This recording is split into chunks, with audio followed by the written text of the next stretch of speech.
اور ہم سمجھتے ہیں کہ اس کا حل اس سے صواب رائے سے نکالا جائے اور وہ وعدہ پورا کیا جائے اور اس وعدے کی پاسداری کی جائے. تاہم آج کی ڈیٹ میں اقوام متحدہ کا کردار بڑا مایوس کن ہے. اس کی کریڈیبلٹی پہ واقعی یہ سوالیہ نشان ہے کہ اگر آج کی ڈیٹ میں وہ کشمیر کے حوالے سے اپنا عملی کردار ادا نہیں کرتا.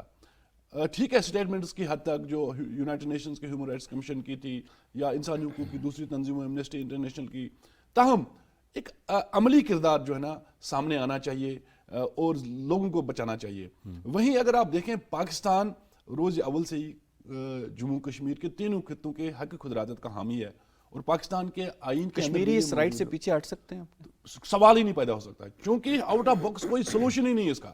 اس سے پہلے بھی دیکھیں کئی کوششیں کی گئی. اگر آپ دیکھیں تاشکند ایگریمنٹ ہوا, اچھا لاہور ایگریمنٹ ہوا, آگرہ سمٹ ہوا, 4 پوائنٹ فارمولا آیا, شملہ ایگریمنٹ ہوا, ان کی کوئی اہمیت نہیں ہے, ان کی کوئی حیثیت نہیں ہے.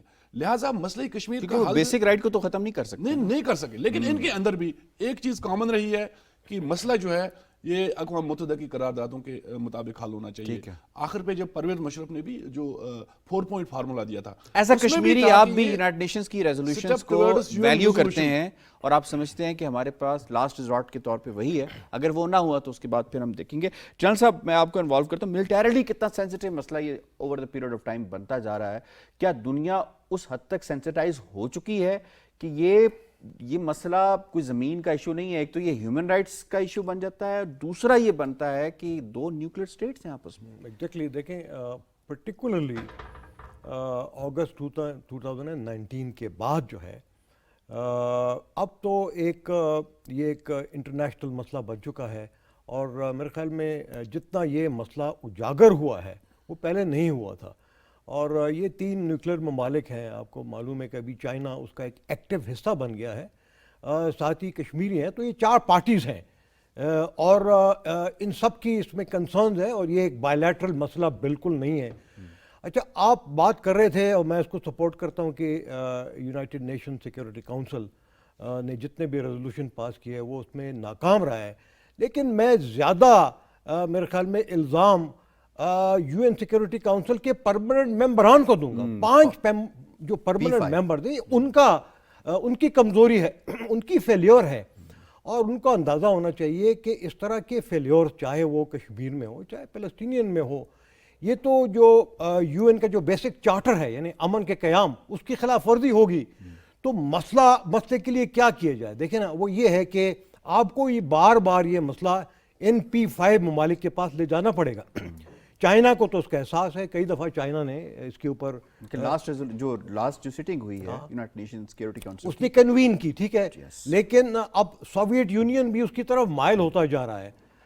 باقی بچے فرانس, یونائٹڈ اسٹیٹس اور برٹن, وہاں پہ کام کرنے کی ضرورت ہے. کیسے کام کریں گے؟ ان کی پبلک اوپینین کو مزید آپ کو ہموار کرنا پڑے گا, ٹھیک ہے, ان کی میڈیا کے ذریعے, ٹھیک ہے, یہ کرنا پڑے گا. اور نہ صرف پاکستانیوں کو بلکہ تمام مسلمانوں کو کرنا پڑے گا, کشمیری ڈائسپورا کو بھی کرنا پڑے گا. ٹھیک ہے. چل رضا محمد خان صاحب, عبدالحمید لون صاحب, بہت بہت شکریہ آپ کا, اور آپ نے 5 جنوری کے حوالے سے بڑی زبردست قسم کا ایک بیانیہ جو ہے, یہ کشمیری بیانیہ ہے, پاکستانی قوم کا جو بیانیہ ہے, یہ پوری دنیا تک پہنچایا, اور کشمیریوں تک کہ آپ حوصلہ نہ ہاریں.